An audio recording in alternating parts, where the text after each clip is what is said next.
Hello everyone and welcome to another video. And welcome to Terry James part 2. I wasn't going to make a part 2.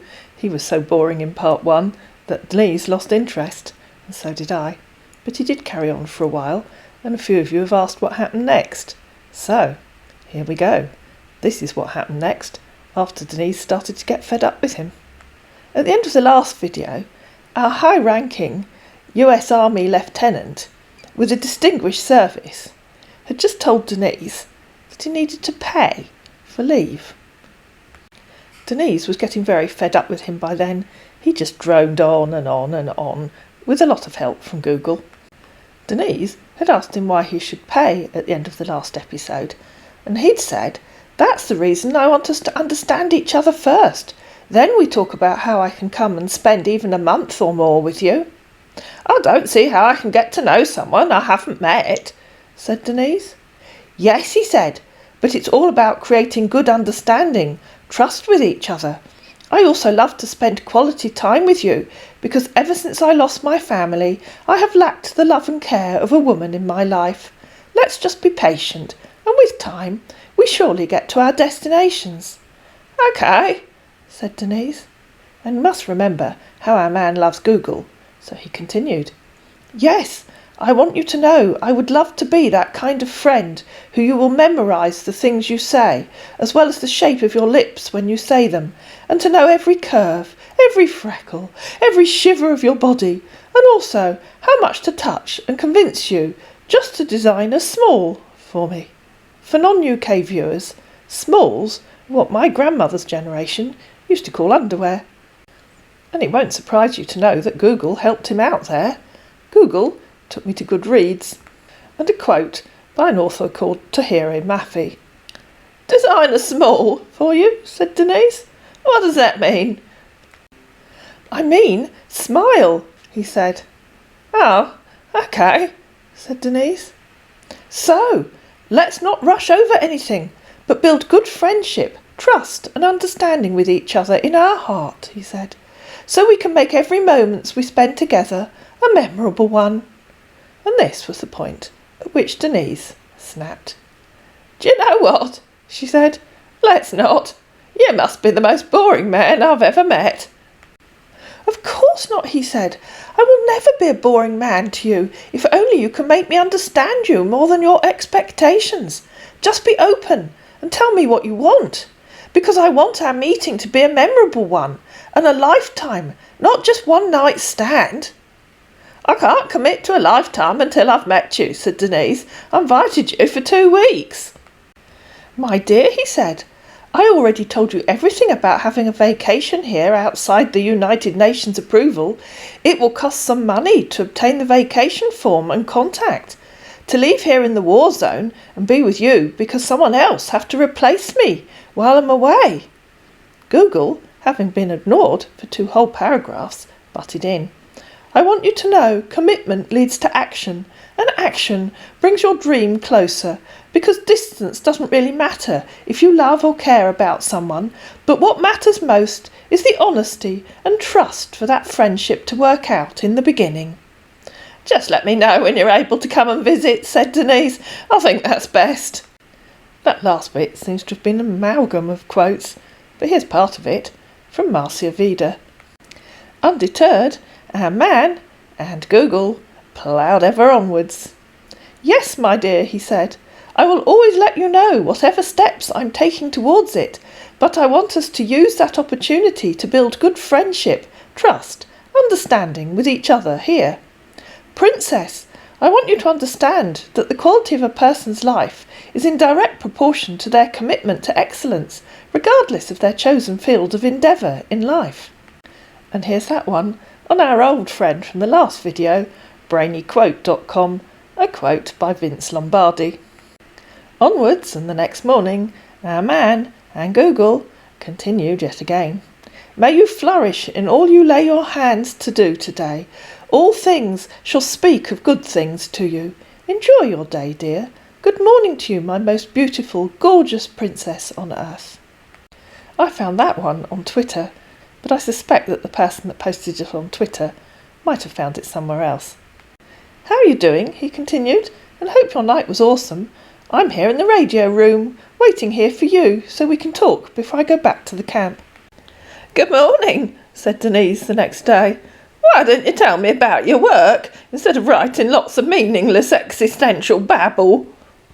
"Good morning," he replied to you, my friend, "and I hope your night was good. You're very free to ask me whatever you want to know. That's the reason that I'm with you, so I can tell you, personally."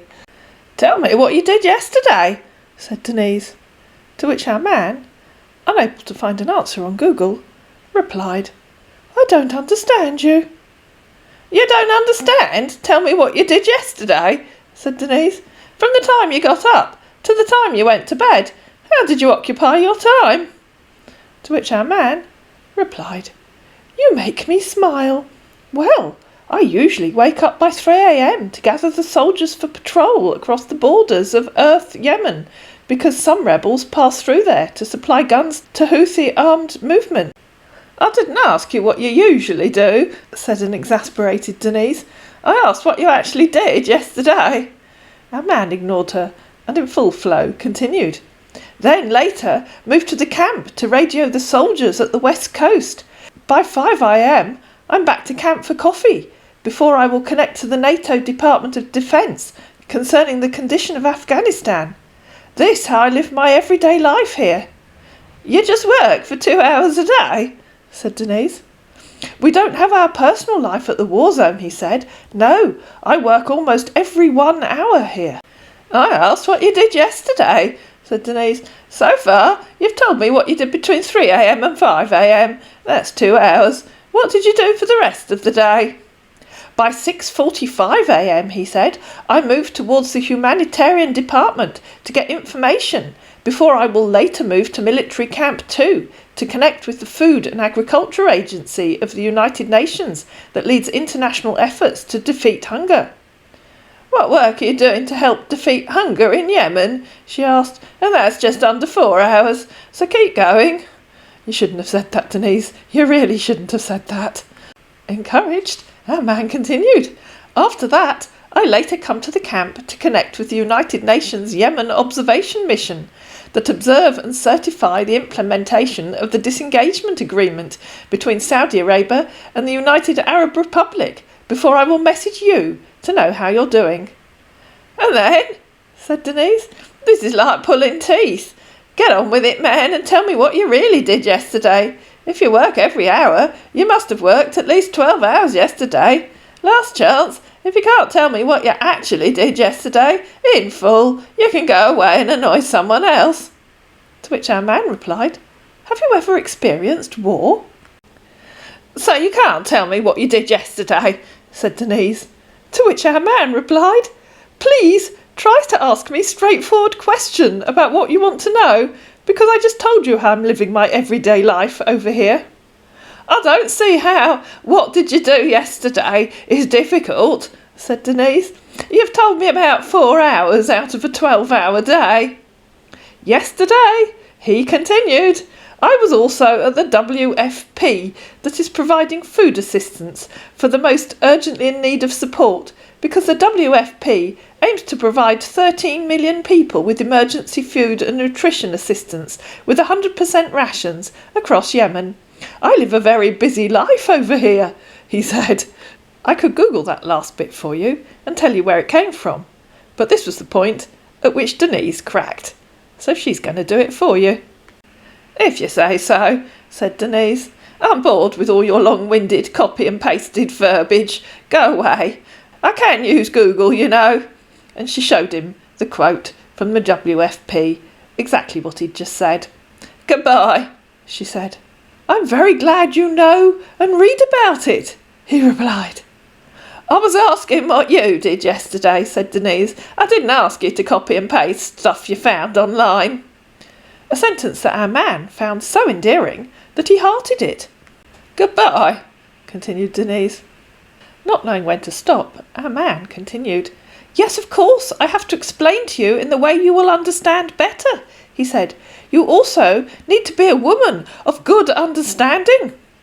"I can't understand something you haven't told me," said Denise. "So one last time, what did you actually do yesterday?